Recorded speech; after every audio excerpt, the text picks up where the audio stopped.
చాప్టర్లో పార్ట్ 2. దీంట్లో మనం హెటెరోట్రోపిక్ న్యూట్రిషన్ సింగిల్ సెల్ యానిమల్స్లో ఎలా జరుగుతుంది అన్నది చూద్దాం.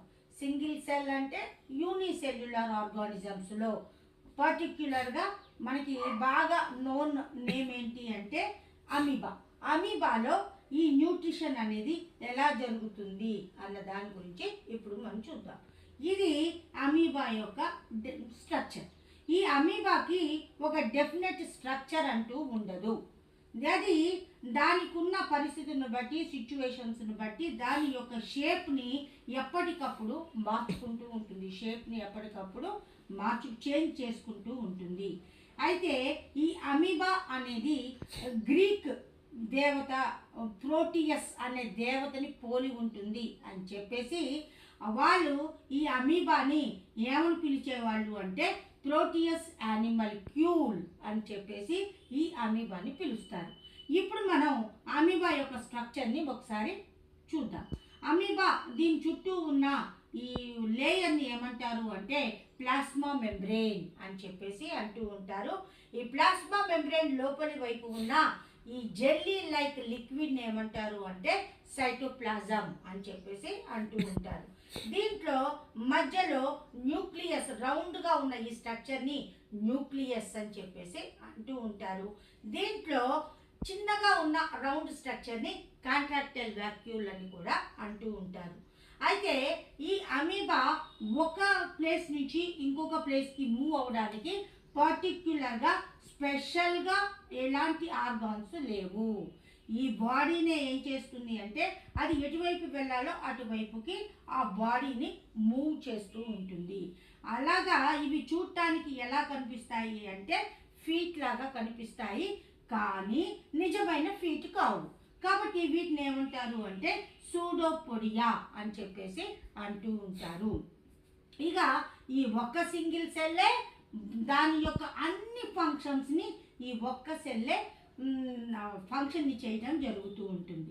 అయితే ఇప్పుడు అమీబాకి దగ్గరలో ఒక ఫుడ్ పార్టికల్ ఉంది.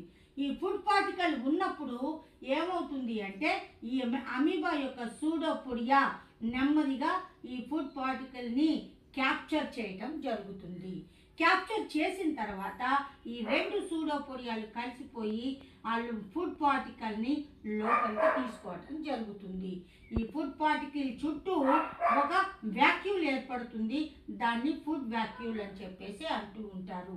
ఈ డైజెషన్ మొత్తం కూడా ఎక్కడ జరుగుతుంది? ఫుడ్ పార్టికల్ యొక్క డైజెషన్ అంటే ఈ ఫుడ్ వ్యాక్యూల్లోనే జరుగుతూ ఉంటుంది. తర్వాత డైజెషన్ అయిపోయిన తర్వాత వేస్ట్ మెటీరియల్ ఏదైతే ఉంటుందో అది ఈ కాంట్రాక్టైల్ వాక్యూల్ ద్వారా ఎక్సెస్ ఉన్న వాటర్ కానీ వేస్ట్ మెటీరియల్ కానీ ఏదైనా సరే ఈ కాంట్రాక్టైల్ వాక్యూల్ ద్వారా సర్ఫేస్ నుంచి బయటకు పంపించేయటం జరుగుతూ ఉంటుంది. ఇట్లా అమీబాలో న్యూట్రిషన్ అనేది జరుగుతుంది. ఇక నెక్స్ట్ ఇంకొక సింగిల్ సెల్ యానిమల్ క్యూల్ ఉంది, యూనిసెల్యులర్ యానిమల్. అది ఏంటి అంటే పారామీషియం. ఈ పారామీషియం చూడటానికి ఎలా ఉంటుంది అంటే స్లిప్పర్ షేప్లో ఉంటుంది. అందువల్ల దీన్ని ఏమంటారు అంటే స్లిప్పర్ యానిమల్ క్యూల్ అని చెప్పేసి అంటూ ఉంటారు. ఈ పారామీషియంకి బాడీ మొత్తాన్ని కవర్ చేస్తూ స్మాల్ హెయిర్ లైక్ స్ట్రక్చర్స్ ఉంటాయి. వాటిని ఏమంటారు అంటే సిలియా అని చెప్పేసి అంటారు. ఈ సిలియాతోనే ఇది లోకోమోషన్ని చూపించడం జరుగుతూ ఉంటుంది. అయితే ఈ సిలియా ఏం చేస్తుంది అంటే వాటర్ కరెంట్ని ఏర్పాటు చేస్తుంది. ఆ వాటర్ కరెంట్ వల్ల, వాటర్ మూమెంట్ వల్ల ఈ ఫుడ్ పార్టికల్స్ అన్నీ కూడా ఈ పారామీషియంలో ఫుడ్ పార్టికల్స్ అన్నీ కూడా ఒక మౌత్ లాంటి స్ట్రక్చర్ ఉంటుంది. దాన్నే ఓరల్ గ్రూవ్ లేదా సైటోస్టోమ్ అంటారు. దీని ద్వారా ఈ ఫుడ్ పార్టికల్స్ అన్నీ కూడా పారామీషియంలోకి ఎంటర్ కావటం జరుగుతూ ఉంటుంది. అక్కడ మొత్తం ఫుడ్ వ్యాక్యూల్స్ అనేవి ఫామ్ అవుతాయి. ఆ ఫుడ్ వ్యాక్యూల్స్లోనే ఈ ఫుడ్ పార్టికల్స్ అన్నీ కూడా డైజెస్ట్ అవటం జరుగుతూ ఉంటుంది. డైజెస్ట్ కాని మెటీరియల్ అనేది ఈ కాంట్రాక్టైల్ వాక్యూల్ ద్వారా సర్ఫేస్ నుంచి బయటకి పంపించటం జరుగుతూ ఉంటుంది. ఇట్లా పారామీషియంలోను తర్వాత అమీబాలోను న్యూట్రిషన్ అనేది జరుగుతూ ఉంటుంది. తర్వాత ఇంకొకటి ఏంటి అంటే మనం లాస్ట్ క్లాస్లో నేర్చుకున్న సాప్రోఫైట్స్.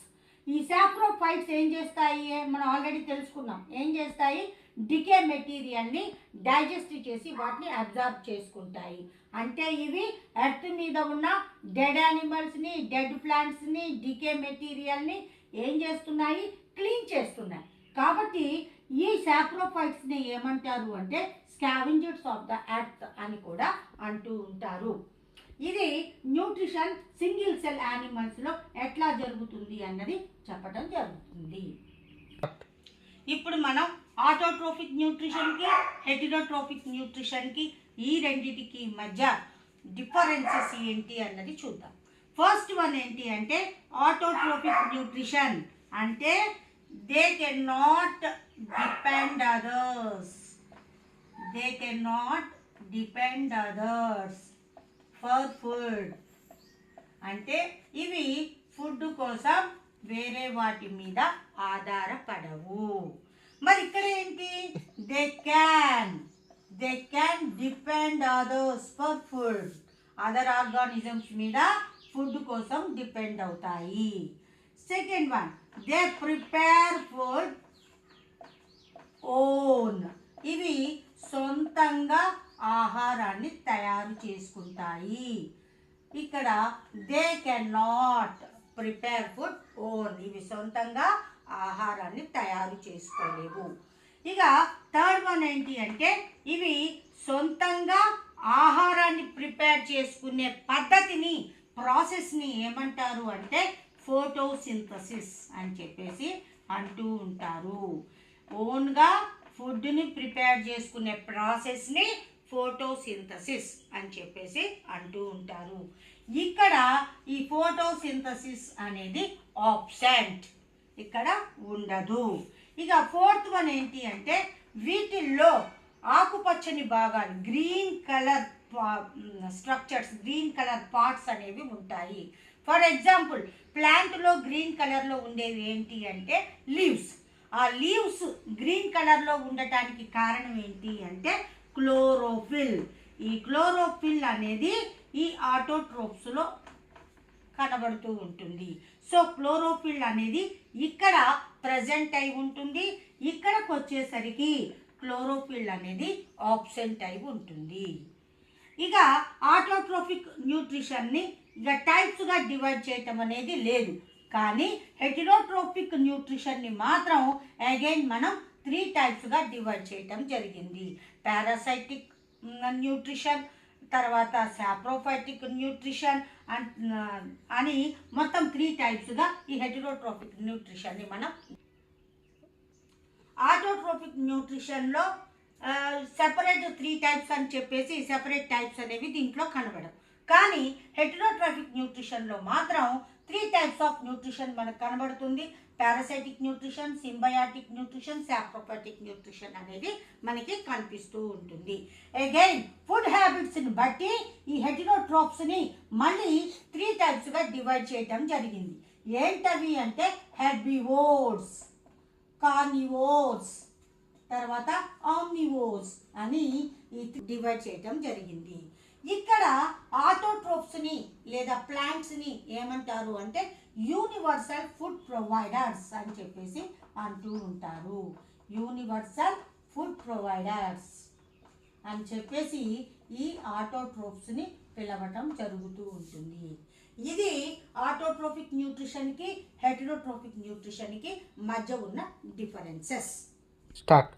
మనం ఇంతకుముందే చెప్పుకున్నాం ఆటోట్రోఫిక్ న్యూట్రిషన్లో ఆటోట్రోప్స్ ఫుడ్ని తయారు చేసుకునే ప్రాసెస్నే ఫోటోసింథసిస్ అంటాము అని చెప్పుకున్నాం. మరి ఈ ఫోటోసింథసిస్ అనేది ఎలా జరుగుతుంది?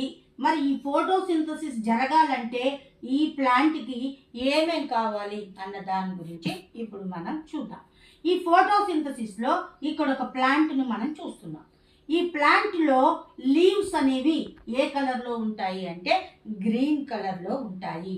మరి లీవ్స్ అనేవి గ్రీన్ కలర్లో ఉండటానికి కారణం ఏంటి అంటే ఈ లీవ్స్లో క్లోరోఫిల్ అనే ఒక పిగ్మెంట్ అనేది ఈ లీవ్స్లో ఉంటుంది. కాబట్టే ఈ లీవ్స్ అనేవి లేదా గ్రీన్ పార్ట్ ఏదైనా సరే గ్రీన్ కలర్లో కనబడటానికి కారణం ఏంటి అంటే due to cause of chlorophyll. మరి ఈ క్లోరోఫిల్ పిగ్మెంట్ని మనం దేంతో పోల్చొచ్చు అంటే మన బ్లడ్ ఉంది. బ్లడ్ ఏ కలర్లో ఉంటుంది అంటే రెడ్ కలర్లో ఉంటుంది. మరి బ్లడ్ రెడ్ కలర్లో ఉండడానికి కారణం ఏంటి అంటే దాంట్లో హీమోగ్లోబిన్ అనే పిగ్మెంట్ ఉంటుంది. ఆ హీమోగ్లోబిన్ అనే పిగ్మెంట్ ఉండటం వల్లనే బ్లడ్ అనేది రెడ్ కలర్లో ఉంటుంది. అలాగే ఇక్కడ కూడా ఈ గ్రీన్ పార్ట్స్లో లైక్ లీవ్స్లో ఈ క్లోరోఫిల్ ఉండటం వల్ల ఇవి ఏ కలర్లో ఉంటాయి అంటే గ్రీన్ కలర్లో ఉంటాయి. మరి ఈ క్లోరోఫిల్లో ఏ మినరల్ ఉంటుంది అంటే మెగ్నీషియం అనే మినరల్ ఉంటుంది. మరి హీమోగ్లోబిన్లో ఏ మినరల్ ఉంటుంది అంటే హీమోగ్లోబిన్లో ఐరన్ అనేది ఉంటుంది. ఇది ఈ క్లోరోఫిల్కి తర్వాత హీమోగ్లోబిన్కి ఈ రెండింటికి మధ్య ఉన్న తేడా అన్నమాట. అయితే ఇప్పుడు మనం ఫోటోసింథసిస్లో ఈ ప్లాంట్కి ఏమేమి అవసరం అవుతాయి అంటే ఫస్ట్ సన్లైట్ అనేది అవసరమవుతుంది. తర్వాత వాటర్, ఈ ప్లాంట్ రూట్స్ ద్వారా ఎర్త్ నుంచి వాటర్ని అబ్జార్బ్ చేసుకోవడం జరుగుతుంది. వాటర్తో పాటు వేటిని అబ్జార్బ్ చేసుకుంటుంది అంటే మినరల్స్ను కూడా అబ్జార్బ్ చేసుకుంటుంది. తర్వాత అట్మాస్ఫియర్ నుంచి వేటిని పీల్చుకుంటుంది అంటే కార్బన్ డయాక్సైడ్ని పీల్చుకుంటుంది. Sunlight, water, minerals, carbon dioxide and chlorophyll వీటన్నింటినీ ఉపయోగించి ఈ ప్లాంట్స్ ఫుడ్ను తయారు సిబి వాన్ నీల్ అన్న సైంటిస్ట్ కనుక్కోవటం జరిగింది. ఇతను వేటి మీద ప్రయోగాలు చేశాడు అంటే పర్పుల్ సల్ఫర్ బ్యాక్టీరియా మీద ఇతను ఎక్కువ ఎక్స్పెరిమెంట్లు చేయటం జరిగింది. ఇతనే ఫోటోసింథసిస్ యొక్క ఈక్వేషన్ను కూడా ప్రపోజ్ చేయటం జరిగింది. ఇక నెక్స్ట్ వాన్ హెల్మెంట్. ఈ వాన్ హెల్మెంట్ అన్న సైంటిస్టు నియర్లీ 5 years ఎక్స్పెరిమెంట్లు చేసి ఆయన ఏం కనుక్కున్నాడు అంటే ఈ ప్లాంట్స్కి ఖచ్చితంగా వాటర్ అనేది నీడ్ ఉంది. వాటర్ ఉంటేనే ప్లాంట్స్ సర్వైవ్ అవుతాయి, లేకపోతే డెడ్ అయిపోతాయి అని చెప్పేసి ఈ వాన్ హెల్మెంట్ అన్న సైంటిస్ట్ ఫస్ట్ టైం కనుక్కోవడం జరిగింది. ఈ వాన్ హెల్మెంట్ యొక్క ఎక్స్పెరిమెంట్స్ని మనకి 7th క్లాస్ సైన్స్లో మనకి చెప్పడం జరిగింది. ఇక నెక్స్ట్ తర్వాత ఒక సైంటిస్ట్ ఉన్నాడు. ఆయన ఎవరు అంటే ఇంగెన్ హౌస్. ఈ ఇంగెన్ హౌస్ అన్న సైంటిస్ట్ ఏం చెప్పాడు అంటే ప్లాంట్లో అన్ని పార్ట్స్ ఫోటోసింథసిస్ని చూపించవు, ఒక గ్రీన్ కలర్ పార్ట్స్ మాత్రమే ఫోటోసింథసిస్ని పార్టిసిపేట్ చేస్తాయి, ఫోటోసింథసిస్ ద్వారా ఫుడ్ని తయారు చేసుకుంటాయి అని చెప్పేసి చెప్పడం జరుగుతూ ఉంది. ఇక నెక్స్ట్ వన్ ఏంటి అంటే క్లోరోఫిల్. ఈ గ్రీన్ కలర్లో ఉండడానికి కారణం ఏంటి అంటే క్లోరోఫిల్ అని చెప్పుకున్నాం. ఈ క్లోరోఫిల్ని డిస్కవర్ చేసిన సైంటిస్టులు ఎవరు అంటే పెల్లెటిన్ అండ్ క్యావెన్షూ. ఈ ఇద్దరు సైంటిస్టులు ఫస్ట్ టైం ఈ క్లోరోఫిల్ అనే పిగ్మెంట్ని డిస్కవర్ చేయటం జరిగింది. అంటే ఏంటి, ఫోటోసింథసిస్ జరగాలంటే సన్లైట్ ఉండాలి, క్లోరోఫిల్ ఉండాలి, వాటర్ ఉండాలి, మినరల్స్ ఉండాలి, అట్మాస్ఫియర్ నుంచి CO2 కూడా ఉండాలి. వీటన్నింటిని యూజ్ చేసుకొని అది ఫోటోసింథసిస్ జరుపుకొని ఫుడ్ని తయారు చేసుకోవటం జరుగుతూ ఉంటుంది. మరి ఈ సన్లైట్ని ఏది ట్రాప్ చేస్తుంది అంటే ఈ గ్రీన్ కలర్ పార్ట్స్లో ఉండే ఈ క్లోరోఫిల్ అనేది ఈ సన్లైట్ని ట్రాప్ చేస్తుంది. ట్రాప్ చేసి ఆ ఎనర్జీని ఉపయోగించుకొని ఇవి ఫుడ్ని ప్రిపేర్ చేసుకోవటం జరుగుతూ ఉంటుంది. మరి ఈ CO2ని ఎట్లా అబ్జర్వ్ చేసుకుంటాయి అంటే ఈ CO2 అవి ఎట్లా అబ్జర్వ్ చేసుకుంటాయి అంటే ఈ లీవ్స్ ఉంటాయి. ఈ లీవ్స్ మీద చిన్న చిన్న పోర్స్ ఉంటాయి. ఈ పోర్స్ని ఏమంటారు అంటే స్టొమాటా అంటారు. ఈ స్టొమాటా ద్వారా అట్మాస్ఫియర్లో ఉన్న CO2ని ఈ లీవ్స్ లోపలికి గ్రహించటం జరుగుతూ ఉంటుంది. ఈ స్టొమాటో ఎట్లా వర్క్ చేస్తుంది అంటే జస్ట్ లైక్ అవర్ నోస్. మన నోస్ ఎట్లా అయితే పనిచేస్తుందో ఈ ప్లాంట్స్కి ఈ స్టొమాటో అనేది అలాగే పనిచేస్తుంది. ఇది CO2ని లోపలికి తీసుకుంటుంది. మొత్తం ఫోటోసింథసిస్ ప్రాసెస్ అయిపోయిన తర్వాత బయటకు దేన్ని పంపిస్తుంది అంటే ఆక్సిజన్ని బయటకు రిలీజ్ చేయటం జరుగుతూ ఉంటుంది. So CO2 inspiration, oxygen expiration ఈ రెండు కూడా త్రూ దేని ద్వారా జరుగుతుంది అంటే స్టొమాటో ద్వారా జరుగుతుంది. ఇది ఫోటోసింథసిస్ న్యూట్రిషన్లో ఆటోట్రోఫ్స్లో జరిగే విధానము. ఇక నెక్స్ట్ ఇప్పుడు మనం ఫోటోసింథసిస్ యొక్క ఈక్వేషన్ గురించి చూద్దాం. మరి ఈ ఫోటోసింథసిస్ యొక్క ఈక్వేషన్ని ఎవరు ప్రపోజ్ చేశారు? సిబి వాన్ నీల్ అన్న సైంటిస్ట్ ఫస్ట్ టైం ప్రపోజ్ చేయడం జరిగింది. ఇతనే పర్పుల్ సల్ఫర్ బ్యాక్టీరియా మీద చాలా సంవత్సరాలు చాలా రోజులు ఆయన ఎక్స్పెరిమెంట్లు చేసి ఈ ఫోటోసింథసిస్ యొక్క ఈక్వేషన్ ప్రపోజ్ చేయడం జరిగింది. దీంతో పాటు ఇంకా ఆయన ఏం చెప్పాడు, ఈ లైట్ అనేది ఒక స్పెసిఫిక్ రోల్ ప్లే చేస్తుంది ఫోటోసింథసిస్లో అని చెప్పడం జరిగింది. ఇప్పుడు మనం ఈ ఫోటోసింథసిస్ యొక్క ఈక్వేషన్ని ఒక్కసారి చూద్దాం. Photosynthesis equation. ఈ ఫోటోసింథసిస్ ఈక్వేషన్లో మనం చెప్పుకున్నట్టే carbon dioxide, water, light, chlorophyll, glucose, water, oxygen అనేవి బయటకి బై ప్రొడక్ట్స్ బయటకి రావడం జరుగుతూ ఉంటుంది. మరి ఈ లైట్ని ఈ క్లోరోఫిల్ అనేది ట్రాప్ చేసి ఎనర్జీని రిలీజ్ చేసి ఆ ఎనర్జీతోనే ఈ గ్లూకోజ్ని, వాటర్ని, ఆక్సిజన్ని రిలీజ్ చేయడం జరుగుతూ ఉంటుంది. ఇది ఫోటోసింథసిస్ యొక్క ఈక్వేషన్. ఈ equation was proposed by C.B. Van Niel. ఇంకొకటి ఏంటి అంటే ఫోటోసింథసిస్లో సింపుల్ మెటీరియల్స్ని తీసుకొని ప్లాంట్ కాంప్లెక్స్ మెటీరియల్ని తయారు చేసుకుంటుంది. Simple to complex. ఇక్కడ జరిగే రియాక్షన్ ఏంటి అంటే సింపుల్ టు కాంప్లెక్స్ మెటీరియల్స్ని తయారు చేస్తుంది.